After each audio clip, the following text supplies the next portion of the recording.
This is our second video on conditional probability. This is the overview slide for both videos. We will spend about 5 to 10 minutes going over this overview slide before then focusing on the details of tree diagrams and Bayes' theorem. We started our last video with the idea of conditional probability, which is when assessing the probability of an event, knowledge of a different event might change our probability assessment of the original event. And the example I gave you is if I tried to estimate the probability of rain next week, if I had the additional information that there are storm clouds next week, then I might change my original estimate of rain. You may have noticed when we talk about conditional probability, we're talking about two events. In my last example with the storm clouds and rain, the two events are rain or not rain, and the second event is storm clouds or not storm clouds. So we have this idea of marginal and joint probabilities, where we're only talking about a single variable, like rain. That's a marginal probability. So marginal probabilities are based on a single variable without regard to the other variables. So predicting rain without worrying about whether or not there's storm clouds or what type of clouds there are, that would be a marginal probability.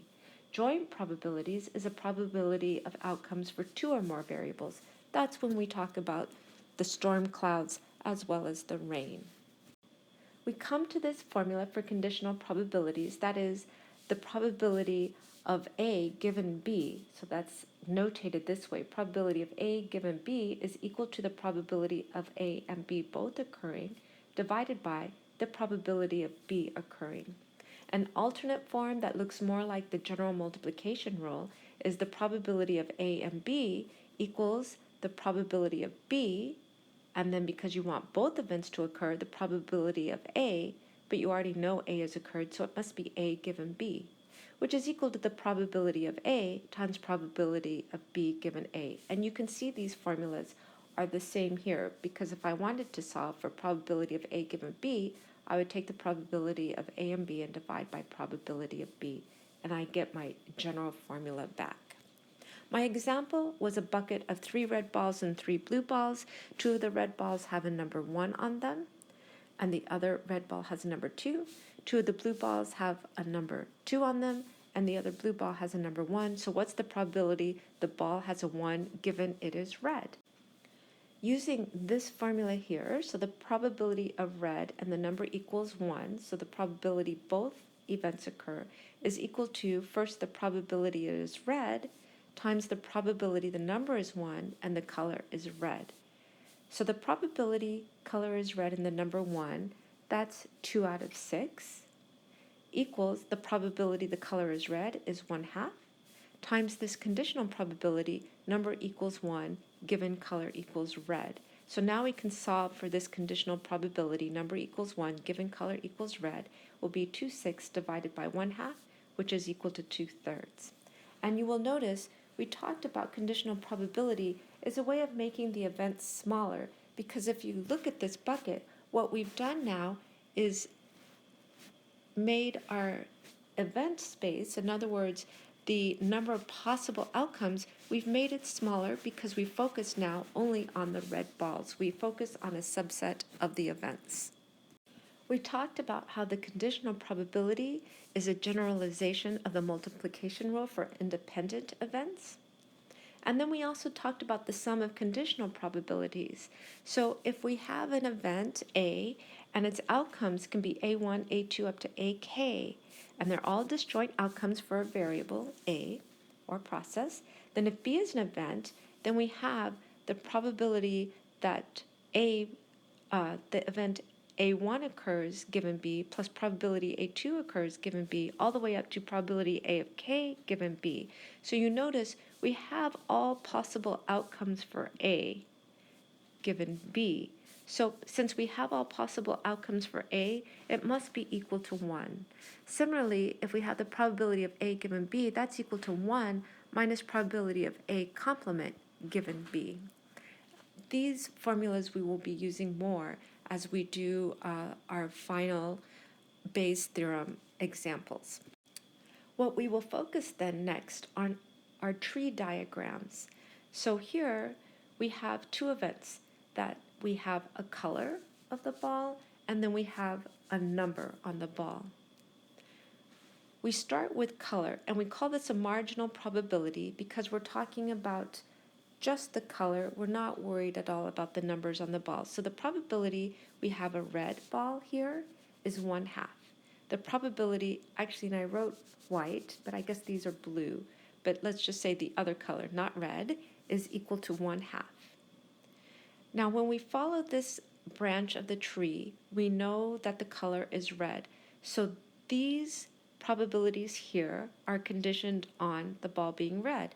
When we follow this branch, it's conditioned on the ball being white.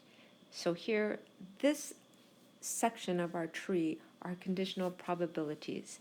So if we're red, we come over here, we want to know the probability the number is equal to 1. So looking at the red balls, the probability the number is equal to 1 is 2/3. The probability the number is equal to 2 is 1/3. Now we come to the branch where we're looking at the blue balls, or the non-red balls. The probability the number is equal to 1 now is 1/3, and the probability the number is equal to 2 is 2/3. So now we can calculate the probability that we have a red ball and a number 1. That's going to be our 1/2 times our 2/3, which is equal to 1/3. The probability we have a red ball and the number 2, red number 2, is equal to our 1/2 times 1/3, which is 1/6. Probability that we have white and the number 1, so following this path of the tree, that's white, the number 1, is equal to 1/2 and 1/3. And then finally, following this branch of the tree, the probability we have white with the number 2, that's white and 2, is 1/2 and 2/3, which is equal to 1/3. Next, we have our formula for Bayes' theorem, which is really just a broken down, or a very expanded form, I should say, of our conditional probability formula. So the probability of A1 given B is equal to the probability of B given A1 times probability of A, divided by, here is the sum of conditional probabilities, probability of B given A1 times probability of A1 plus probability of B given A2 times probability of A2, all the way up to the probability of B given AK times the probability of AK. This looks sort of complicated, but it's really not, and I'm going to show you how to make this look a little bit simpler.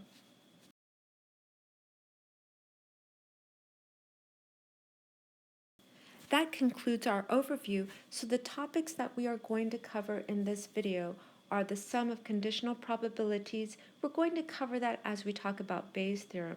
We'll also talk about tree diagrams. So our order of topics will be tree diagrams, Bayes' theorem, along with sum of conditional probabilities. So let's start with tree diagrams. A tree diagram is a tool used to organize outcomes and probabilities. It's most useful when we have 2 or more processes in a sequence, and each process is conditioned on its predecessors. We can take this chart here, which counts all of our different variables, and we can convert it to a probability table by dividing each of these numbers by our total, 6,224. And what we get is a joint probability table. Here are our joint probabilities. It's the probability that the inoculated variable is yes and the result variable is lived, or the inoculated variable is no and the result variable is lived, or this variable is yes, this is died. That's the probability of both those events occurring. Here is the probability that the person is not inoculated and they've died. The probability both events occur. We can also sum up these columns in order to get our marginal probabilities, and we can sum across the rows to get in the total column our marginal probabilities here. So this here, we sum up all the yes inoculated, and we sum over the results, and we get our probability that someone's been inoculated. This is the marginal probability for the one variable that they've been inoculated. This is the probability they have not been inoculated. Here's the probability they have lived. Here's the probability they have died. Here I'm going to review a problem we did in our last video because some of the numbers I'm just going to have and I want you to know where they came from, and essentially they came from work we did in our last video. We're going to look at exercise B, looking at our smallpox inoculation data. We're going to determine the probability that an inoculated person died from smallpox. So that's the probability that results equals died given the inoculated data is equal to yes. We can do this from our count data. As I said, when we look at conditional probability, we're narrowing our sample space. So in this case, we're narrowing down to the people who have had the smallpox vaccine because we're saying inoculated equals yes. So there's 244 of those people. The people who have died, that's 6 of them. So 6 over 244 is equal to 2.5%. Using our probabilities, because we're not always given this data here. Sometimes we're given our joint probability table, so we need to know how to do this both ways. The probability that results equals died and the inoculated is equal to yes is the probability inoculated is equal to yes, and then the probability results equals died given they're inoculated. So the probability that they had died and inoculated equals yes is a joint probability right here. Inoculated equals yes, result equals died, it's 0.001. Probability that they're inoculated, that is a marginal probability, which is right here. This is the sum of the probabilities of inoculated equals yes is 0.0392, which I plug in here. So that's going to give me the conditional probability that results equals died given inoculated equals yes. And when I solve this equation, I see that my probability for this conditional probability is 2.5%. We're now going to put this joint probability table into a tree. We often think of inoculation as affecting the results of whether we live or die. So we're going to make our inoculated variable our marginal variable. In other words, the first variable we look at. So our marginal probabilities for inoculation are 0.0392 and 0.9608. So we're going to make a branch of our tree to represent the people who are inoculated with probability 0.0392, and a branch of our tree going to represent the people not inoculated with probability 0.9608. Now we're going to add branches for our second variable, which is the result, whether they lived or they died. So we need to add a branch for those who were inoculated. We'll have then a branch for the inoculated and those who lived, and a branch for who were inoculated and died. We'll do the same thing for those who are not inoculated. Add a branch for those who lived and a branch for those who died. Now you notice now on these branches, they come off of other branches from our previous variable. For this reason, these probabilities here are conditional. These are marginal, depending only on one variable, our first variable. These branches are now conditional, and they depend on all the variables, all the branches, essentially, that came before them. These are the probabilities that you lived given you were inoculated, that you died given you were inoculated, you lived given you were not inoculated, you died given you were not inoculated. These do not come directly from this table, but it comes from calculations using this table. And that's the problem we had just done. Or rather, in this video, we did not calculate all of these, but I calculated one as an example, and that was the probability that someone had died given they had inoculations. On this table, I have 0.024, and here's the calculation. I rounded it up to 2.5% or 0.024. And this is the problem we had done like 2 minutes ago. So here it is on our tree, and these other probabilities you can calculate similarly, and I believe we calculated at least another 2 of these in part 1 of our video. But again, these are all conditional probabilities these are our marginal probabilities. And what we can do now with the tree is if we want to know our joint probabilities, we simply multiply through. So if we want to know the probability someone's inoculated and they lived, we just multiply these probabilities. If we want to know the probability they were inoculated and they died, we multiplied this probability and this probability, which I have done here for you. Following this branch, we get this probability. Following this last branch, we get this probability. And these are the same probabilities you will find over here for our joint probabilities. Next, we have this fresh new example, so we can start from scratch. Consider the midterm and final for a statistics class. Suppose 13% of the students earn an A on the midterm. Of those students who earned an A, 47% received an A on the final, and 11% of the students who earned lower than an A on the midterm received an A on the final. You randomly pick up a final exam and notice the student received an A. What is the probability the student earned an A on the midterm?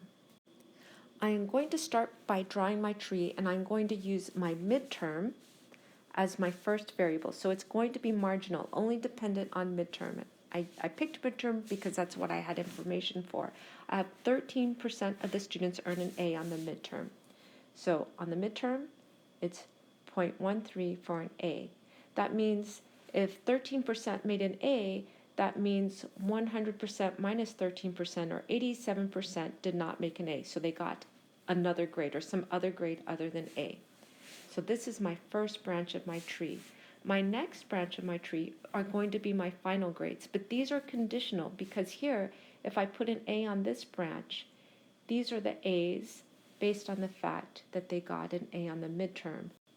To get my first branch, I have this. So of the 13% that earned an A on the midterm, 47 received an A on the final.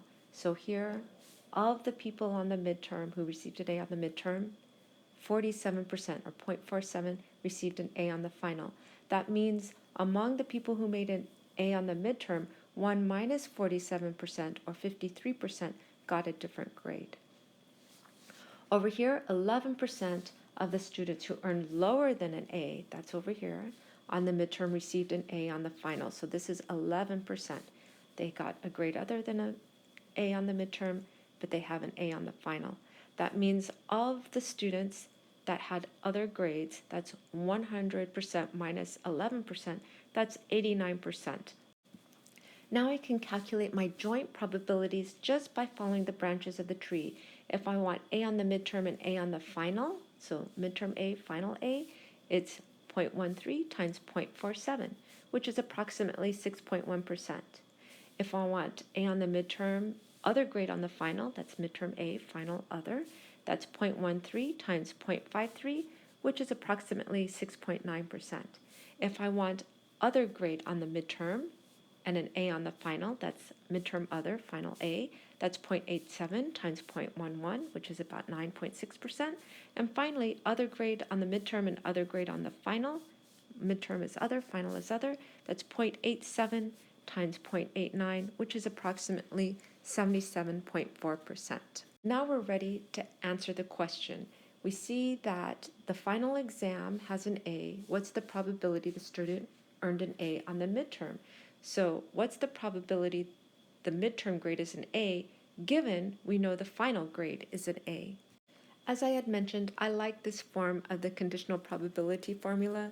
So the probability of both getting a midterm grade of A and a final grade of A is equal to the probability of getting a final grade of A and the probability of, times the probability midterm equals A, given we know the final is A. So this is the probability both events occur.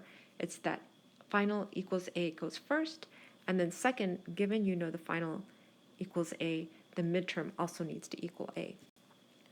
Solving now for this variable, I'm going to divide both sides of this equation by probability of final equals A. So I have probability midterm equals A given final equals A is probability midterm equals A and final equals A divided by probability final equals A. Now I need to find the probability that final is equal to A, and there are two ways that the final can equal to A. I can either have the final equal to A and the midterm equal to A, or the final equal to A and the midterm equal to other. So I need to sum these two because, again, there are two ways that the final can equal to A. So this joint probability is equal to 0.61, and I look that up over here. And this probability, final equals A, midterm equals other, here's final A, midterm other, that joint probability is 9.6. So I add them together and I get 15.7. And I want to remind you, these joint probabilities, we had calculated them based on multiplying this marginal times this conditional. So in other words, the probability final equals A and midterm equals A, this line here, came by multiplying the probability the midterm equals A times the probability final was equal to A on the condition that the midterm was equal to A. Similarly here, we have this conditional probability. And the reason why I wanted to point this out is this is an example of our sum of conditional probabilities. Okay, let's get rid of this extra note because I need the space. So finally now we can calculate probability midterm equals A given final is equal to A is equal to, again, we have our joint probability, which is 6.1% or 0.061, divided that by the probability final is equal to A, which is 15.7%, which is 0.157. So our final answer is 38.9%. Another tree diagram question. After an introductory statistics course, 78% of students can successfully construct the tree diagrams. Of those who can construct the tree diagrams, 97% passed, while only 57% of the students who could not construct the tree diagrams passed. A. Organize this information into a tree diagram. B. What is the probability that a randomly selected student passed? And C. Compute the probability a student is able to construct a tree diagram if it is known they passed. I guess they're really trying to sell you on the idea of learning how to construct tree diagrams. You know, I never learned this as an undergraduate or as a graduate student. I just learned it with this book. It is very convenient, though. It does make some problems much easier. As suggested by the problem, we will consider construction of the tree diagram as our marginal variable. It'll be the one that kind of contributes or affects on whether or not the student can pass. So it said 78% of students can successfully construct a tree diagram. So our tree variable, yes, is 78%. That means 22%, that is 100% minus 78%, is 22% cannot construct the tree diagram. Now we add the conditional probability of passed, and it's conditioned based on what branch of the tree we're on, whether or not we can construct the tree diagram or not. So passed is conditional. So if we can construct the tree diagram, what is the percentage that passes? Of those who can construct, it's 97%, which means of those that construct, 3% did not pass. Only 57% of the students who could not construct the tree diagram passed. So they could not construct, but they passed. So that's no to tree diagram, yes to passed, which means of all of the people who could not draw the tree diagram, that's 100%, minus the people who could pass, that means 43 of these people could not. Now we can follow the branches to come up with our joint probabilities.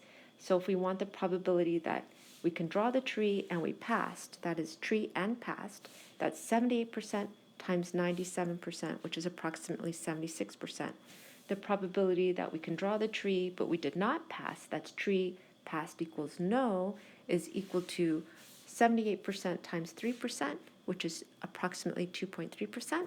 The probability we cannot draw the tree but we passed, that's tree equals no but passed equals yes, is 22% and 57%, which is 12.5. And finally, that we could not draw the tree and we did not pass, that's tree is equals no, pass equals no, is 22% times 43% is approximately 6.6%. Question B, what is the probability a randomly selected student passed? So the places where people passed. That's over here, and that's over here. So what we need to do is the probability they've passed equals yes, is the probability they passed and the tree, they can draw the tree, plus the probability they passed and tree equals, in this case this should be tree equals no. So this is going to be passed tree equals yes. That's our 76%. Where are we? We're looking for passed tree equals no, and that's 12.5%. So that will give us approximately 88.5%. Next, we want to know compute the probability a student is able to construct a tree diagram if it is known that they passed. In other words, what's the probability that they can construct the tree diagram given that they passed? I like to write my conditional probability this way. Probability tree equals yes and pass equals yes is equal to probability passed is equal to yes times probability tree is equal to yes given passed equals yes. So now I'm solving for tree equals yes given pass equals yes over here. So I get my formula, which is probability tree equals yes and pass equals yes divided by past equals yes. So that's going to be my joint probability. Tree and past equals yes is 76%, 0.076. Past equals yes, that's what we calculated over here, so 0.885. So my answer is approximately 85.8%. Now we are ready to go to our last topic, Bayes' theorem. I have my Bayes' theorem formula here, which is kind of long and ugly, but I'll read it out in case you're copying it. Probability of A1 given B is equal to probability of B given A1 times probability of A1 divided by, and this is all one big sum, probability of B given A1 times probability of A1 plus probability of B given A2 times probability of A2 all the way up to, or dot dot dot, probability of B given A sub k, probability of A sub k.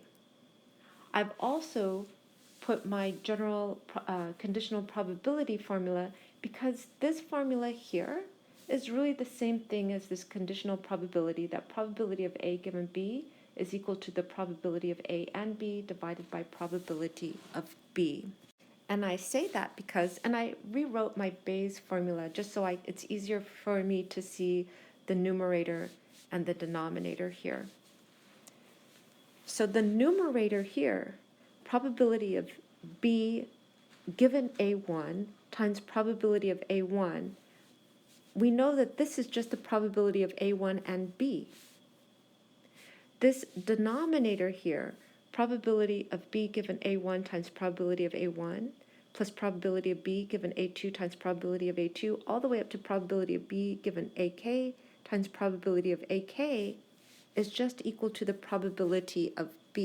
And I say that because we're assuming here in this case that we have our event A and it can only take k different values or k different outcomes, and the outcomes are A1, A2 up to AK. So here, this is just the probability of B, and this by definition then, from this conditional probability, is equal to the probability of A1 given B. I have our Bayes' theorem here, so we can do this example. In Canada, about 0.35% of women over 40 will develop breast cancer in any given year. A common screening test for cancer is the mammogram, but this test is not perfect. In about 11% of patients with breast cancer, the test causes a false negative. That is, it indicates a woman does not have breast cancer when she does. Similarly, the test causes a false positive in 7% of patients who do not have breast cancer. That is, it indicates these patients have breast cancer when they actually do not. If we test a random woman over 40 for breast cancer using a mammogram and the test came back positive, what is the probability that the patient actually has breast cancer? I am going to write out these probabilities that I have. 35% of women over 40 will develop cancer. So I'm going to say probability of cancer is equal to 35%, which is equal to 0.035. Here. Next, we said there's 11% of a false negative. That is the probability we get a negative test, except that we really do have cancer, because it indicates a woman does not have cancer when she really does. So that's 11% or 0.011. Next, we have a false positive in 7% who do not have breast cancer. That is, there's a positive test given there's no cancer, 7%, 0.07.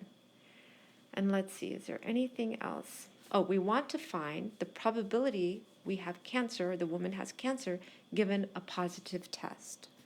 And also from this, probability of cancer is 0.0035. That means the probability of no cancer is equal to 1 minus 0.0035, which is 0.9965. And also, just using my normal conditional probability formulas, this probability of cancer given a positive test is equal to the probability of both events, that's cancer and positive test, divided by probability of positive test.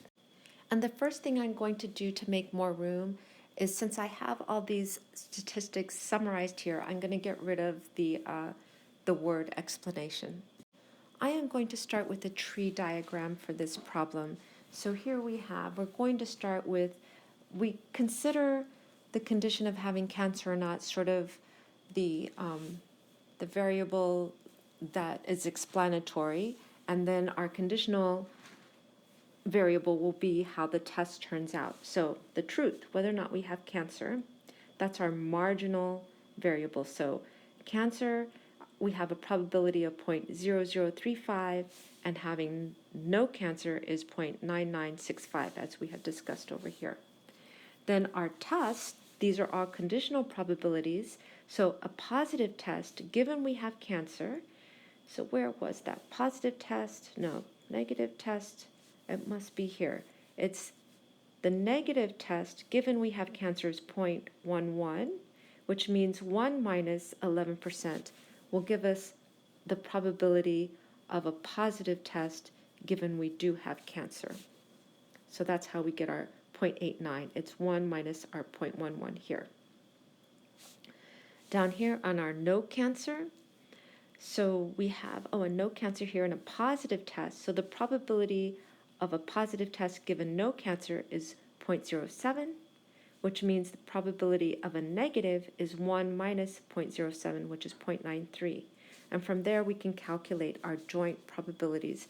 Probability of cancer and positive is going to be 0.35 times 0.89, which is 0.00312. Our probability of cancer and a negative test, cancer and negative, is equal to 0.0035 times 0.11, which is equal to 0.0038. Probability of no cancer and a positive test, no cancer and positive test, is 0.09965 times 0.07, which is equal to 0.06976. And the probability of no cancer and a negative test, no cancer negative, is equal to 0.9965 times 0.93, which is 0.92675. Now we are ready to calculate this denominator, probability of positive test. So all the ways we can get a positive test, we have a positive test here and here. So positive test is probability of cancer times probability of positive given cancer, plus probability of no cancer, plus probability of positive given no cancer. So the branches we've taken care of is this branch here and this branch here, because we want the positive test. So plugging in the numbers, we get 0.0035 times 0.89, our 0.9965 times 0.7. Actually, I have this written wrong, 9965. And what that should give us is, 9965. That should give us 0.0729, which means the probability of cancer given a positive test is equal to the probability of cancer and a positive test, which we have calculated here, 0.00312, over the probability of positive test, which we just calculated, 0.0729, which is equal to 4.3%.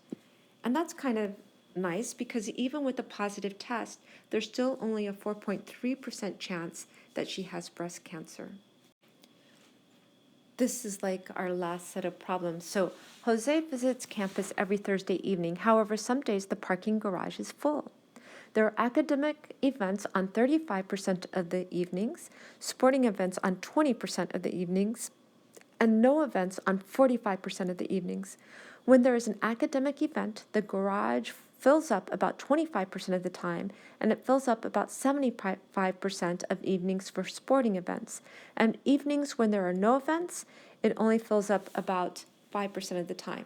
If Jose comes to campus and finds the garage full, what is the probability there is a sporting event? Use a tree diagram and then Bayes' theorem to solve. Because the last problem I did a tree diagram, I'm just going to use Bayes' theorem for this one. We should start by taking note of the information they gave us. So the probability of an academic event is 35%. The probability of a sporting event is 20%, and the probability of no event is 45%. So when there's an academic event, the garage fills up about 25% of the time. So probability of full given an academic event is 25%. Probability of full for a sporting event is equal to 70%. Actually, I had typed this wrong. This should be a 70. In your book, it's a 70, so we should try to stay the same as your book. And then finally, evenings when there are no events, it only fills up about 5% of the time. So probability full with no event is equal to 5%.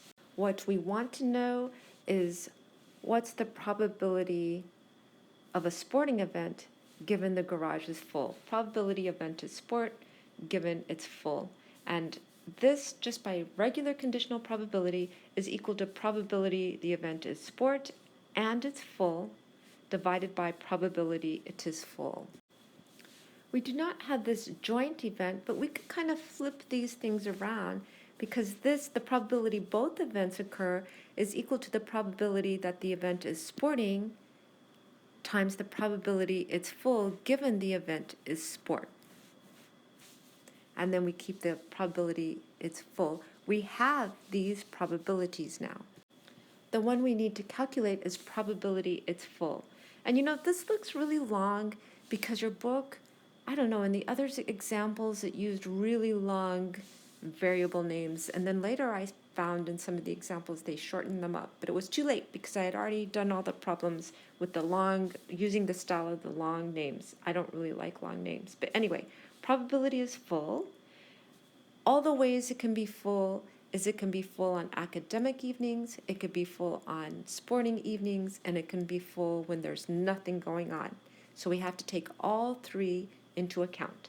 So first, probability, we have an academic event times the probability it is full given an academic event, plus probability there's a sporting event times the probability it is full given the sporting event, plus the probability there's no event times the probability it is full given no event.